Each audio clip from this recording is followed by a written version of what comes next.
Good morning. Hope you're all well this beautiful day. Today in the Chicala kitchen, we're going to be making a simple chicken Sicilian style, pollo siciliano for dinner, and a stuffed bread. So we're going to start the bread now. What I have here, if you want to do this along with me, is a half a cup of milk and a third of a cup of water that I warmed for a couple seconds in the microwave, and I'm proofing a packet of yeast with just a pinch of sugar in there. So one of those little packets. You can use instant or regular yeast, your choice. I have 3 cups of flour, and I mixed a little over a teaspoon of, like a rounded teaspoon of salt in here. I have 1 egg. And instead of using olive oil in this, I'm going to be using a basil flavored olive oil, just because basil makes everything better. So here goes. Probably 1, 2, 3. There you go. I would say that's probably maybe 3 tablespoons. An egg and the flour. Now I'm going to mix this up, knead it till it's smooth. This will be a soft dough. I'm going to put it in my dough bucket and let it rise for an hour, and then we'll be back to shape and fill. Okay, we're back. So it's been an hour. I put a light dusting of flour down on my board, and this rose beautifully. Check that out. Okay. So this is easy. All we're going to do is pat this out a bit. What did you guys do in that hour? I toasted some day-old bread and made breadcrumbs that are in the freezer. And I cut up what I needed for the filling for this. I did some editing, and I played with Nova. Oh my goodness. Tonight's dinner is going to be yummy, by the way. Try not to let there be too many super thin spots, but you know, just do the best you can. Okay. So, I have my pesto here. Now what I had a little chunk of prosciutto left, so I diced that up. A small jar of the marinated artichoke hearts. Drain them really well, dry them a little bit with a paper towel, chop those up. I had a few spoonfuls of spinach in a bag, chopped that up. Probably half a cup maybe of sun-dried tomatoes. Patted those. These were the ones in oil. Diced them up. And I have a mixture. It's mostly Scamorza cheese, but I was a little bit short, so I added just a tiny bit of mozzarella that I shredded. Okay, so here we go. Now, the pesto, very lightly. Don't go heavy on the pesto. It will overtake all the other flavors. But you do want that garlic and that basil flavor in there. I personally could put pesto on anything, but we shall see. Just spread it out. This is a simple basil pesto I made. Pignoli, garlic, Parmigiano, Reggiano, and olive oil. Simple, simple. I keep it in the fridge. Actually, I had this in the freezer, and now it's in the fridge. Okay. Awesome. Okay. We're going to spread that cheese on there.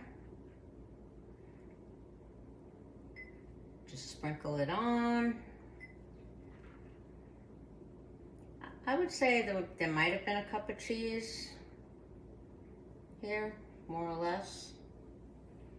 You don't need a ton. Again, we don't want any one flavor to overpower anything else. sun-dried tomatoes. I personally love these things. I dice them and put them in pasta, risotto, pretty much anything. These are awesome. I have the dry ones and I have the ones in oil. Trying to spread it around a little bit. Okay, here's our spinach. Now, like I said, this was just some spinach I had in the fridge. I chopped it up. You could use basil. You could use pretty much anything.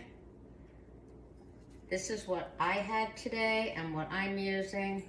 But as you can see, this is one of those breads that can be anything.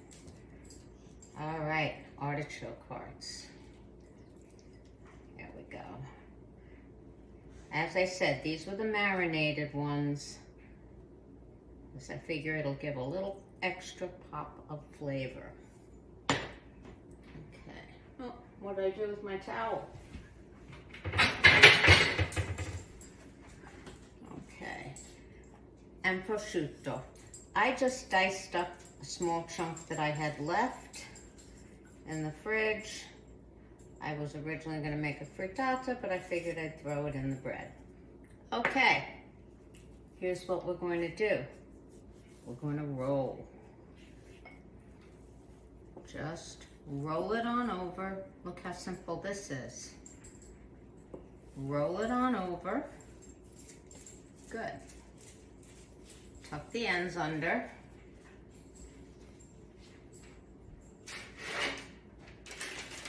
Now comes the fun part. Wait till you see. Okay. We're going to take a scissor and starting maybe an inch in from the end, go right through, right in the middle, and start slicing all the way down. Make sure you get all the way through, right down to the paper underneath, just slice. Now you're not going to go through the other end, you're going to stop about an inch short. There we go. Okay. Now here's what we're going to do. Turn it up. You're going to make an S. So there and there. Let's throw that back in. Tuck that end under. And tuck this end under. Push down that filling on top. Use your fingers and push that into the middle so you have a nice figure 8. Can you see that? Super simple. That took me about 30 seconds to do. Okay. We're going to cover this and let it rise for another hour. And we will be back. Okay, guys, so it's been an hour. Oh my goodness. Look at that. Is that not gorgeous? Okay, the oven's been preheated at 350. Now this is totally optional, but this is me. I hate wasting good flavor. This is just the oil from the sun-dried tomatoes. I saved it in the bottom of the jar, and I'm just going to give it a tiny couple of droplets, little drizzle here and there. Just hate to waste that good flavor. And I'm actually going to save this in the fridge for the next time I need some olive oil. Okay, 35 minutes in the oven at 350, and after about 20 minutes, take a look. If it's getting too brown, then definitely tent it with foil. See you later. Here we go, out of the oven. Look at that. Isn't that beautiful? I can't even tell you what this smells like. This will be with our dinner tonight. Make sure you come back and check later. There will be a video going up with our pollo siciliano, Sicilian chicken, and you will see our bread served right alongside.